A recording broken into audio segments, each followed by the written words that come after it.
Katolik NPM 242230170 kelas 4F. Di video kali ini saya diberi tugas pada mata kuliah telaah kurikulum dengan dosen pengampu Bapak Tio Gusti Satria Magister Pendidikan.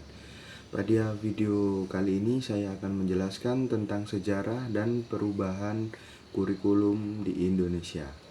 Langsung saja kepada penjelasannya.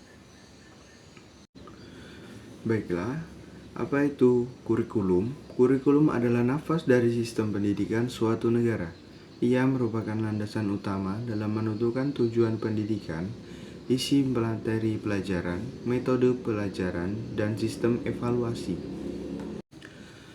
Selanjutnya, saya akan menjelaskan tentang sejarah perkembangan kurikulum di Indonesia.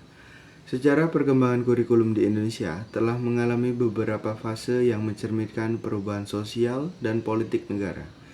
Beberapa fase penting dalam sejarah perkembangan kurikulum di Indonesia sebagai berikut.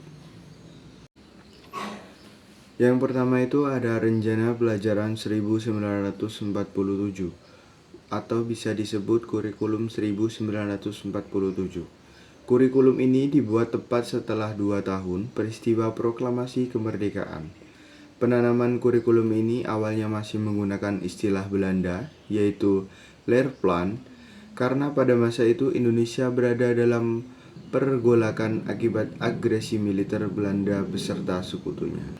Selanjutnya ada Rencana Pelajaran Terurai 1952 atau Kurikulum 1952. Pemerintah melakukan penyempurnaan terhadap Kurikulum 1947 di tahun 1952. Kurikulum ini mengatur pembahasan topik tiap mata pelajaran dengan kehidupan masyarakat harus berkaitan. Yang selanjutnya lagi ada Rencana Pendidikan 1964 atau Kurikulum 1964.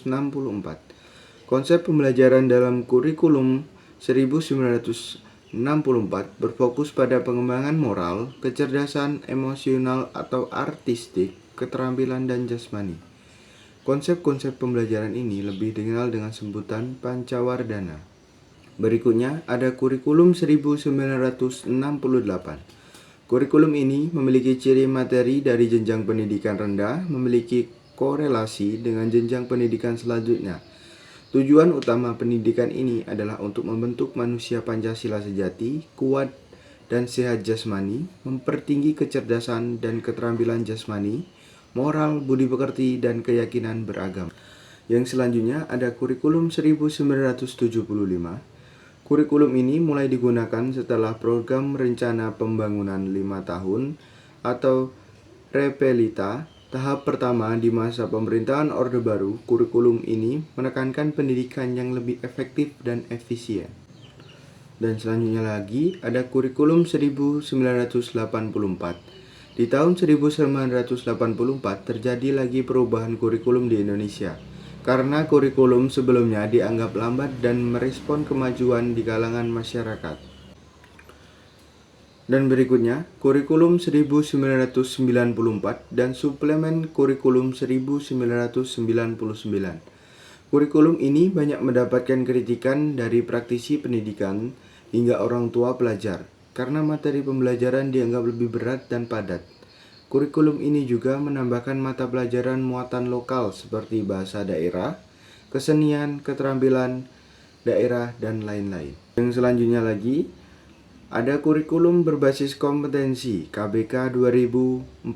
Kurikulum ini menekankan 3 unsur pokok kompetensi, yaitu pemilihan kompetensi, indikator-indikator evaluasi dalam penentuan keberhasilan pencapaian, serta pengembangan pembelajaran bagi peserta didik dan tenaga mengajar. Dan yang selanjutnya lagi ada Kurikulum Tingkat Satuan Pendidikan KTSP 2006.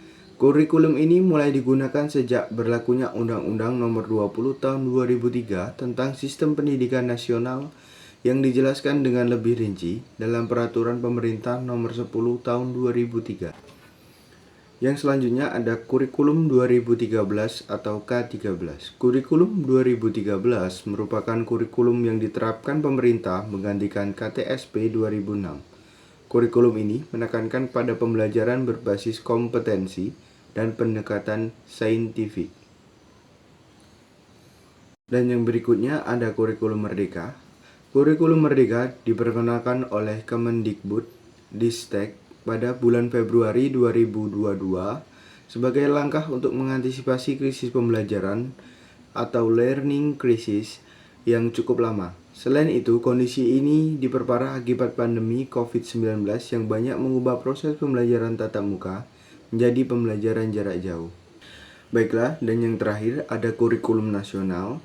Kurikulum nasional adalah kurikulum yang telah disusun oleh pemerintah dan diterapkan sebagai kerangka dasar kurikulum di hampir seluruh sekolah di Indonesia. Kurikulum nasional saat ini adalah kurikulum merdeka yang diluncurkan oleh Kemendikbud-Ristek pada Februari 2022. Kurikulum merdeka merupakan salah satu program merdeka belajar untuk meningkatkan kualitas pembelajaran. Baiklah, di sini saya akan membacakan kesimpulan pada materi sejarah dan perubahan kurikulum di Indonesia. Perkembangan kurikulum di Indonesia merupakan cerminan dari dinamika dan evolusi pendidikan dalam menghadapi berbagai perubahan zaman dan tutupan global.